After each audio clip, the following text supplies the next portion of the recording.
اعوذ باللہ من الشیطان الرجیم بسم اللہ الرحمن الرحیم۔ آج 2023 کی تاریخ میں یہ ایک سنگ میل ہے۔ ہم ILF KP نے ایک ریٹ پٹیشن فائل کی تھی پشاور ہائی کورٹ میں، کیونکہ ایک انجانہ سا کریک ڈاؤن جو ہے وہ PTI پہ ڈالا گیا تھا۔ ڈیپٹی کمشنر جو تھے وہ ہمیں ریگریٹ کر رہے تھے، ہمیں ایون اپنے کمپاؤنڈز میں بھی ورکرز کنونشن، ریلیز، جلسوں کی اجازت نہیں دے رہے تھے۔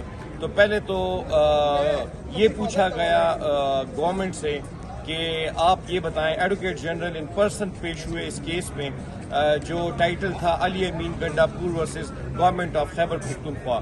ان سے پوچھا گیا کیا آپ ہمیں بتائیں کہ کیا یہ پولیٹیکل پارٹی پاکستان تحریک انصاف کوئی بینڈ آرگنائزیشن ہے؟ انہوں نے انکار کیا کہ نہیں جی، یہ ایک آئین اور قانون کے تحت ایک registered political nationwide party ہے، اس پہ کوئی کریک ڈاؤن نہیں ہے، نہ گورنمنٹ کی طرف سے کسی طرف سے اس پہ کوئی پابندی نہیں ہے۔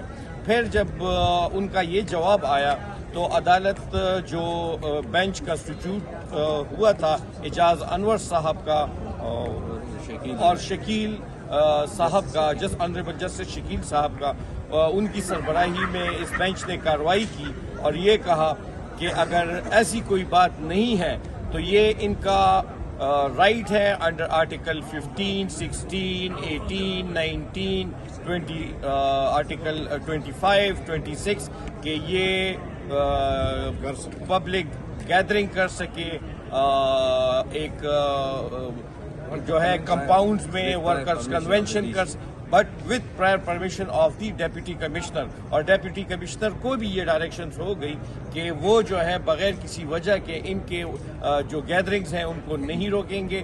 تو انشاءاللہ جب ریٹن آرڈر آئے گا تو انشاءاللہ ہم اس کو پبلک کریں گے، لیکن ہماری ریٹ جو ہے وہ آنریبل جسٹسز نے الاؤ کر دی ہے۔ تو ہم پوری PTI کی جو KP بیسڈ پارٹی ہے اس تمام کو اس کامیابی پر بہت بہت مبارکباد دیتے ہیں۔ اس میں ہمارے برادران ہیں، جو ہمارے بھائی ہیں، جواد صاحب، ارشد صاحب جو خود اس کیس میں پٹیشنر تھے، جاوید صاحب، وقاص بھائی، آرگومنٹس ہمارے ہوئے، اور انعام یوسفزئی صاحب بھی ہمارے ساتھ تھے، لیکن ابھی میرے خیال میں ہمارے ساتھ ادھر نہیں ہے۔ تو میں تمام KP کے ورکرز کو، KP یا PTI سے ریلیٹڈ جتنے بھی ہمارے بھائی بہنیں ہیں ان سب کو مبارکباد پیش کرتا ہوں اس کامیابی پر۔ بہت شکریہ۔